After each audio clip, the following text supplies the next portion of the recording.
A very good morning to you. Let me begin by congratulating His Excellency, the President of the Republic of Zimbabwe, for turning 93. We wish him well. We wish him good health. We wish that in his tenure as President, he can be just in terms of the welfare of his people. But on a more serious note, it's not many who really get to 93. I wish I could have his genes too, so we definitely wish him well with his family. I certainly want to focus on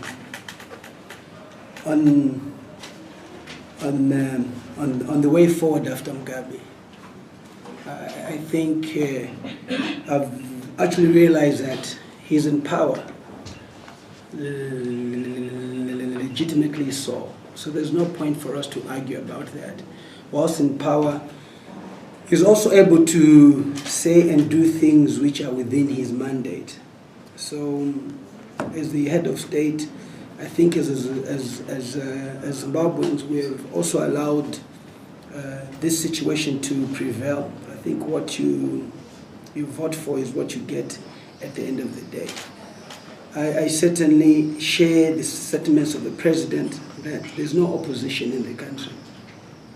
And I think he says that with great confidence for someone who's been in power since 1980. 2017 is still in power. He certainly has some authority to say that, because he's never lost an election. If it was an election he lost, it's more or less speculative.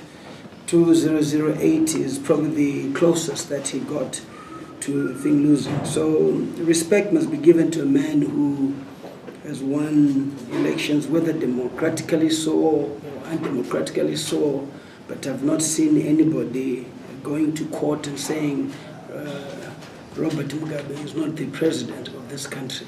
So we must be able to appreciate that. But the president also did not realize that the opposition is within. It's no longer outside. It's within ZANU-PF. And I think most liberation movements have really disintegrated or lost power because of the politics within, not outside. And pretty clear, the factions which are there between G40 and Lacoste certainly lead to that happening. More important is the economic situation, which I think he doesn't seem to respond to as the head of state. I think he chooses to focus on issues which are not of an economic nature because he has no response to the economy. The economy, I've always said, is the third force. Despite what people can say, ZANU-PF clearly has no answers for that. And it's amazing how he can still argue and defend the indefensible of unemployment, where he still believes 2 million jobs can be created, which really, there's no statistics in which he gave us on how those 2 million jobs have come about or the process.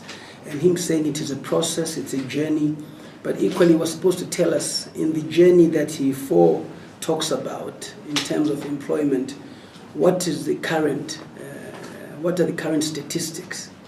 How many jobs have ZANU-PF offered since 2013? He did not mention that. He said it's a process. So it would have been good on his birthday message to say, we have created 100,000 jobs, the remainder we're still working on them, and so forth. But that has not been the case. Neither did he also tell us the rate of the unemployed, because there's employment and there's also unemployed. So he couldn't really proffer any solutions or facts leading to that. So it's equally important that the president responds to the economic situation. I think this is where we must focus. The ZANU-PF manifesto, the ZANU-PF policy into going into power, 2.2 million jobs, zero tolerance and corruption. Corruption is still a talk show. None of his ministers have been arrested to date, despite being implicated in corruption, which we all know. So it's actually a talk show as well. These are the issues which I think, if there's anybody who aspires to be in power or to be a president in this country, must zero on the economy and the corruption which he has failed to address. ZANU-PF and the president have no response to that.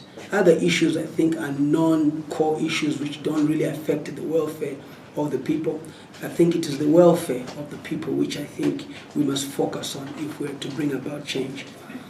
Pretty clear, he's also come out and said that there is nobody within ZANU-PF who's capable of leading. That is the best news that this country has now. And I think it says a lot about what he thinks of the leadership within ZANU-PF itself. It says a lot about the values of the struggle that ZANU-PF always talked about. We're a liberation movement and will continue to do so. Two of his vice president, Honorable Vice President Mnangagwa and Honorable Vice President Mpoko, are both war veterans. So in a way, he has dismissed the fact that war veterans must run this country. So no better person than the president himself to say that. Life beyond ZANU-PF and the war veterans, where are we? The third force is pretty clear. Who's the third force? I've been talking about the third force. The third force it has always been there. The third force has been a grouping of people who are disgruntled with politics within ZANU-PF, within all the political parties, a group of people who have decided not to take part in politics or vote. Every day, the third force is getting strong. The split in Zim People First benefits the third force. The in-house fighting in ZANU-PF benefits the third force. The in-house fighting in MDC benefits the third force. There is no party which is not embroiled with in-house fighting at this present time. And that has become the core business of the political parties, rather than focusing on, when they're in power, what they'll do. That certainly has not become their core business. I want to talk about the leadership renewal which is needed in the country right now. Do you have to belong to a political party to lead? Do you have to be a politician to lead? Or you have to be somebody who is tried and tested, who's not corrupt, who can stand before people, and people look at you and say, yes, this is the person that we want. Anybody coming out of ZANU-PF and wanting to lead will not certainly qualify and even meet the test, because of the fact that they are embroiled with corruption, the failure of the government to deliver are some of the issues that they'll be faced with. I've been thinking and talking to a lot of people. Let me say this to you. We are working with the war veterans. We've always believed that the way forward for Zimbabwe has to do with the war veterans. They were critical in the mobilization of the people during the liberation struggle. You cannot ignore that. They were critical of the mobilization for ZANU-PF during every election. And this is the first election that we're going into, 2018, that the war veterans are no longer supporting ZANU-PF. And I think the question is, who is talking to them? And what are they thinking? What are the strategies that they have? And I realize that there are no political parties that have made inroads in talking to the war veterans who are critical in terms of us dislodging ZANU-PF from power. Clearly, there is the aspect of violence, the reforms that we talk about. The violence which I think, and the reforms which I think need to be addressed for elections are the violence, the vote buying, and the intimidation. But we have the war veterans who were instrumental in that. If they're out of it, who else? Let's also be honest. The Northern by-election was not as violent as other elections. The Bikita West election was not as violent as other elections, which definitely tells you that the core and the people who perpetrated violence are no longer part of it. So what else should we push for in terms of reform? Vote buying. We cannot control that, because any institution, any government in power will use state resources. Even Obama used Air Force One to go and campaign for Hillary Clinton as a Democrat. Nobody said anything. So any government in power will use state resources. We all know that. Even if MDC, Zim People First, or any other party was in power, certainly they would use state resources to defend themselves, to drive their agenda. So to me, that's not an issue to talk about. It's the vote buying, which is critical. We've got lawyers in this country, and I see most of the political parties have got some of the best legal brains, but I've not seen an application going before the courts having to challenge the vote buying. Yet time is moving. Yet we're talking about reforms. We've seen NERA set up. What has come out of NERA? Nothing. What has come out of other organizations? Absolutely nothing. Yet you've got these brilliant legal minds.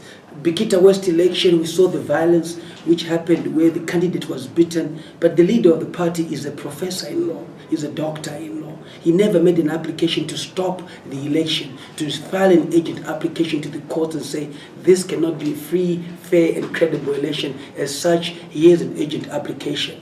We know that when there's an election, the electoral court is put together. It sits for 6 months. So it actually had no application. We need to start revisiting this and scrutinizing ourselves and say how serious are we about the change that we need. And for me, it's pretty critical at this point in time to say that the third force is certainly hunting for leadership renewal. We want to be engaging people like Shingim Nyeza, who we think are clean from the religion point of view, Nkosana Moyo, Mtuli Nuve. There are so many other people out there. Even Strive, he doesn't want to lead, but I think, we now need people like him. If he's patriotic and is a true Zimbabwean, he certainly is suffering as well from an economic point of view. You see how his business is being attacked left, right, and center for personal reasons more than anything else. Is that the country that he wants, where he comes from? We need to have the young people participating in politics. 50% of the participants 2018 must be young people, must be the youth. You also need the minority involved. The racial composition of the whites, the Indians, the coloreds must also be involved in that process, because that's the new Zimbabwe that we're building. We also need to have disability. 10% to 15% of the population is disability. Why can they be part of it? So we're looking at that demographic being factored in terms of the third force. So the talk is continuing. I can tell you that progress is being made. We are already on the ground. We are working tactfully so. We understand how ZANU-PF operates, and because of that, we are not going to be loud in terms of what we're doing, but we can tell you that we are on the ground. I think within 2 weeks to a month, we'll be announcing the 210 candidates that will certainly be representing the third force, who will be independent. We've come to realize that people are more for change than for political parties at the end of the day, and one with an independent candidature is likely to get a lot of people supporting. This stems from the fact that ZANU-PF is not prepared. ZANU-PF members are not prepared to support any opposition party, but they can support an independent person because it's within them.